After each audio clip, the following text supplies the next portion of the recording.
আজি গোটেই পৃথিৱীতে আপোনালোকে জানে নিজৰ নিজৰ অধিকাৰৰ বাবে সি সাৰ্বভৌমত্বই হওক বা পৃথক ৰাজ্যই হওক বা বিভিন্ন ধৰণৰ দাবীয়ে হওক সহস্ত সংগ্ৰাম কৰি আহিছে।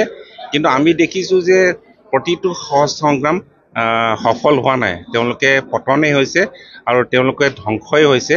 আৰু কিন্তু অসমতো আমি দেখিছোঁ বা উত্তৰ পূৰ্বাঞ্চল দেখিছোঁ, তেওঁলোকেও এতিয়ালৈকে এই ক্ষেত্ৰত সফল হ'ব পৰা নাই। হয়, মুহূৰ্তৰ কাৰণে সফল হৈছে, কিন্তু পিছ মুহূৰ্ততে তেওঁলোকে যি জনগোষ্ঠীৰ কাৰণে সংগ্ৰাম কৰিছে সেই জনগোষ্ঠী বিভক্ত আমি দেখিবলৈ পাইছোঁ। ঠিক তেনেধৰণে সেই পদ্ধতিৰেই মিচিং সমাজৰ যিবিলাক ৰাজনৈতিক অধিকাৰ তেওঁলোকে প্ৰাপ্তিৰ বাবে তেওঁলোকেও বন্দুক তুলি লোৱাৰ এটা সিদ্ধান্ত লৈছিলে। LDCM নামৰ যিটো এচাম যুৱকে মিচিং সমাজৰ, কিন্তু তেওঁলোকে উপলব্ধি কৰিছে যে তেওঁলোকে এই পথেৰে যোৱাটো ভুল হৈছিলে আৰু তেওঁলোকে মিচিং বান একেমাৰৰ লগত যোগাযোগ কৰি তেওঁলোকে প্ৰস্তাৱ দিলে যে আমি মূল সুঁতিৰ লগত আমি মিলি যাব বিচাৰোঁ। মূল সুঁতিৰ যিটো মূল সংগ্ৰামৰ লগতে তেওঁলোকে একেলগে আন্দোলন কৰাৰ ইচ্ছা প্ৰকাশ কৰিলে।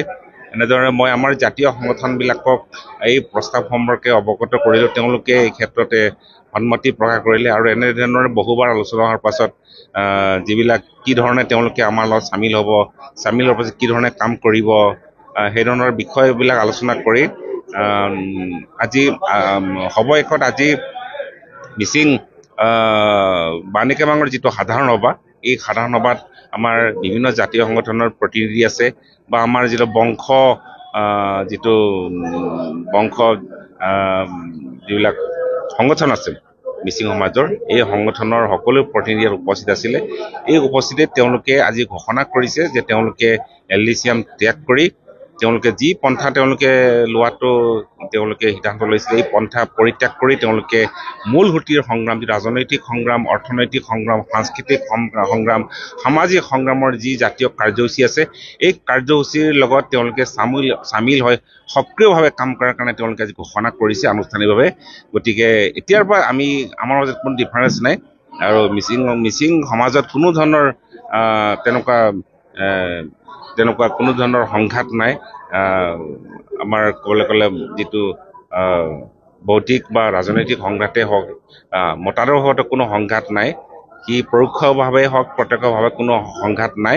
আজিৰ পৰা আমি সকলোৱে একেলগে কাম কৰিবলৈ কাৰণে সিদ্ধান্ত গ্ৰহণ কৰিছোঁ আৰু তেওঁলোকক মই আদৰণি জনাইছোঁ। এনেধৰণৰ এটা সিদ্ধান্ত লোৱাৰ কাৰণে মই আদৰণি জনাইছোঁ। আৰু মই এইখিনি ক'ব বিচাৰোঁ যে যিমানবোৰ উগ্ৰপন্থী কাৰ্যকলাপ আছে নৰ্থ ইষ্টতে হওক বা ৰাষ্ট্ৰীয় পৰ্যায়তে হওক, তেওঁলোকে এটা পলিটিকেল ডিচিশ্যনৰ মাজেদি চৰকাৰৰ ওচৰত আত্মসমৰ্পণ কৰিছিল।